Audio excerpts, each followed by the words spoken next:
حضور کی قربت کا ذریعہ بھی درود ہے۔ کون سا مومن ہوگا جس کو حضور کے دیدار کا شوق نہیں ہے؟ کثرت درود کی برکت یہ ہے کہ حضور کا دیدار نصیب ہوتا ہے۔ حضور کا دیدار نصیب ہو جائے تو بتاؤ اور کیا چاہیے؟ اللہ اکبر۔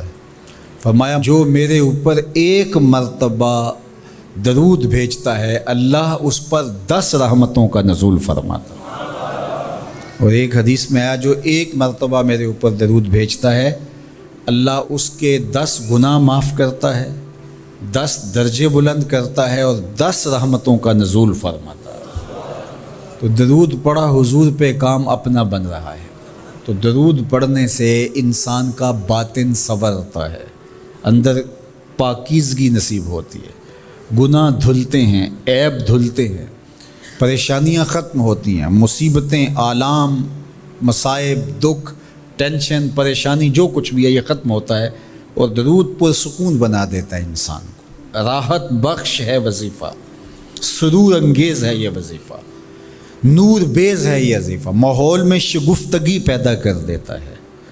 اگر درود شریف پڑھو گے تو تمہاری بہت ساری پریشانیاں ختم ہو جائیں گی، تمہارے دکھوں کا مداوع ہوگا، تم ریلیکس ہو جاؤ گے درود پڑھنے۔ یہ درود شریف کی برکات ہیں۔ ایک مرتبہ درود پڑھنے سے 10 رحمتیں نازل ہوتی ہیں، اور جو بار بار حضور پہ درود پڑھتا ہے تو بتاؤ کہ کتنا بڑا ذخیرہ رحمتوں کا اس کے اطراف میں پھیل گیا۔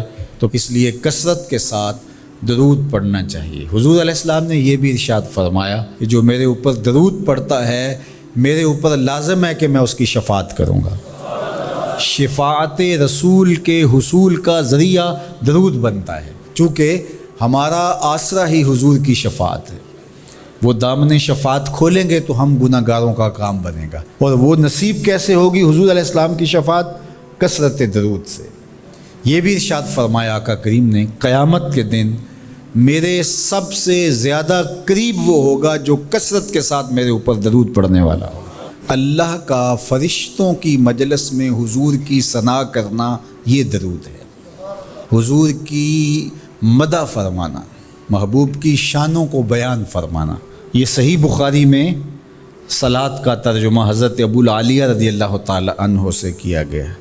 تو پھر درود کا مفہوم بہت وسیع ہے۔ حضور کی مدح و توصیف، حضور کے حسن کا بیان، حضور کے خصائل کا عنوان، آقا کریم کے شمائل کا تذکرہ، حضور علیہ السلام کے فضائل کی باتیں، حضور کی عظمتوں کا عنوان، یہ سب کچھ درود کے زمرے میں آتا ہے۔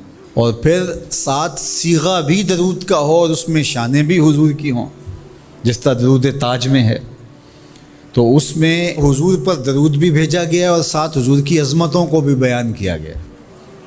تو یہ ایک خوبصورت گلدستہ بن گیا۔ درود شریف کے جو مفاہیم بیان کیے گئے ہیں ان سب مفاہیم کو یہ اپنے جلو میں لیے ہوئے ہے یہ درود۔ تو کثرت کے ساتھ حضور علیہ السلام پر درود پڑھنے کی تلقین فرمائی گئی۔ حضرت ابی بن کعب رضی اللہ تعالیٰ عنہ فرماتے ہیں کہ آقا کریم نے ترغیب دی درود شریف پڑھنے کی، باقی امور اور عبادت، ذکر فکر تو میں نے عرض کی۔ ارشاد فرمائے کہ میں آپ پر کس مقدار میں درود پڑھوں، کتنا وقت، کتنا درود پڑھوں؟ تو آقا کریم نے فرمایا ماشیتا، جتنا تم چاہو۔ فرماتے ہیں میں نے کہا میں 4تھا حصہ درود پڑھوں گا، باقی 3 حصے دیگر عبادات اور دیگر وظائف اذکار بجا لاؤں گا۔ فرمایا جس طرح تم چاہو، جو تمہاری مرضی، لیکن اگر درود کی مقدار کو بڑھا دو تو تمہارے لیے بہتر ہوگا۔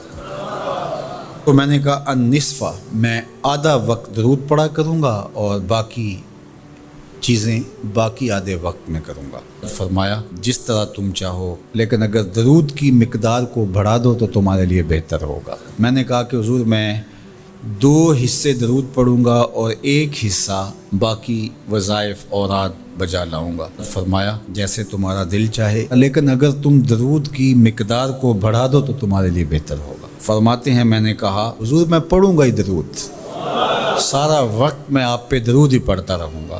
فرمایا پھر تمہارے سارے دکھ، تکلیف، اذیتیں، پریشانیاں، اس کے لیے یہ درود کفایت کرے گا اور تمہارے گناہوں کی مغفرت فرما دی جائے گی۔ تمہاری پریشانیاں، تمہاری اذیتیں، تمہارے دکھ، دور موجود میں لفظ بولا جاتا ہے ٹینشن، تمہاری ساری ٹینشن، تمہارے سارے معاملات حیات کی بے ترتیبیاں، پریشانیاں، دکھ، اذیتیں، سب کچھ ختم ہو جائے گا۔ درود سب دردوں کا مداوع ہو جائے گا، سب دکھوں کا علاج ہو جائے گا، سب پریشانیوں کا حل ہوگا، سب مصیبتوں کا مداوع بن جائے گا، اور ساتھ ساتھ تمہارے گناہ بھی بخش دیے جائیں گے۔ تو درود جتنی کثرت کے ساتھ پڑھا جائے اللہ کی اتنی ہی رحمتیں نازل ہوتی ہیں۔